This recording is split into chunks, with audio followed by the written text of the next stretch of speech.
반갑습니다. 인왕산TV 이홍종입니다. 북한 핵 문제 해결하지 않은 상태에서 전작권 전환하는 건 무리다.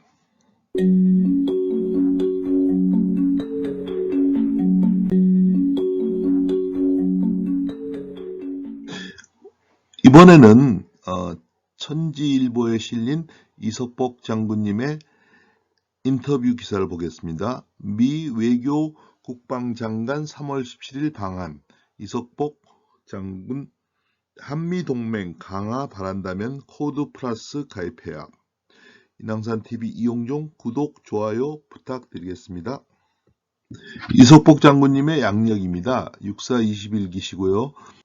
육군 제5사단장, 한미연합사 부참모장, 유엔사 군사전전위원회 수석대표, 예비역 육군소장이시고요.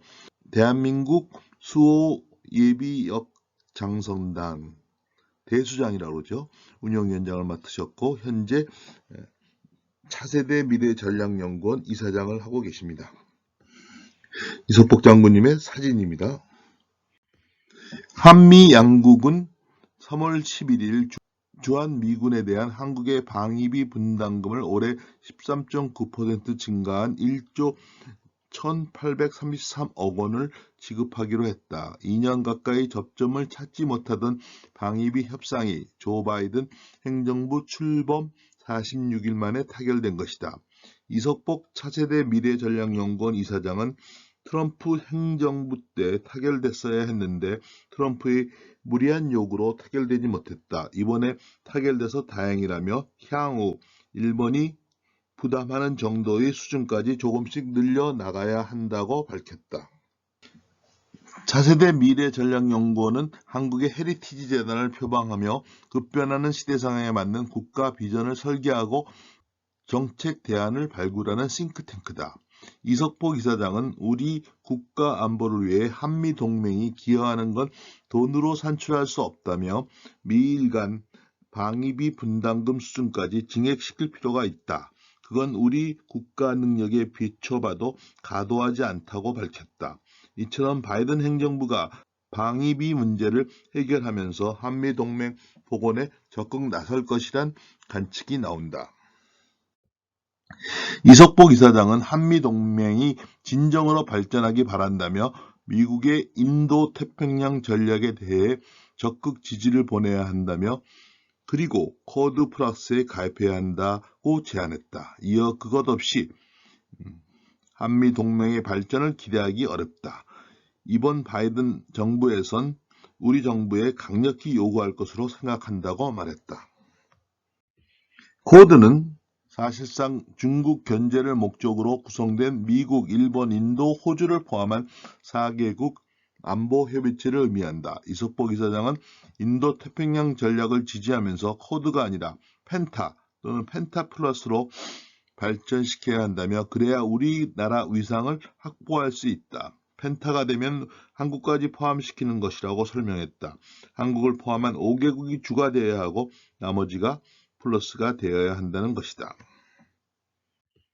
이석복 이사장은 코드 플러스는 4개국이 주가 되고 나머지는 보조 역할을 한다. 그만큼 우리나라 위상이 떨어졌다는 걸 의미한다며 문재인 정부에서 우리나라가 아세아 전략에서 일본 다음에 국가로 위상과 중요가 떨어진 점이 안타깝다고 평가했다.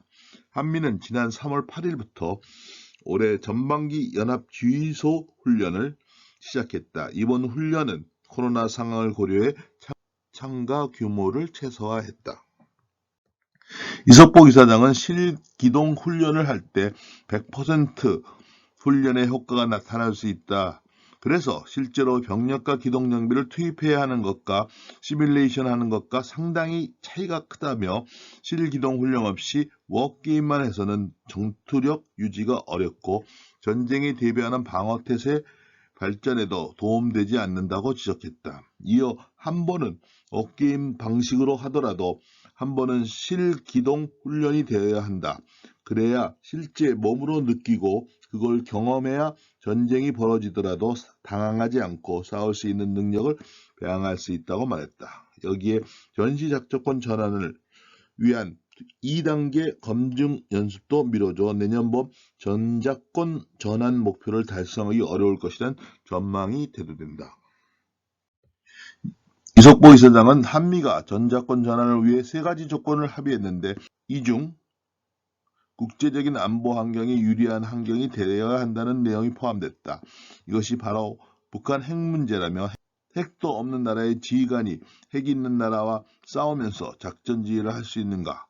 기본적으로 북한 핵 문제를 해결하지 않은 상태에서 전작권을 전환하는 건 무리라고 지적했다.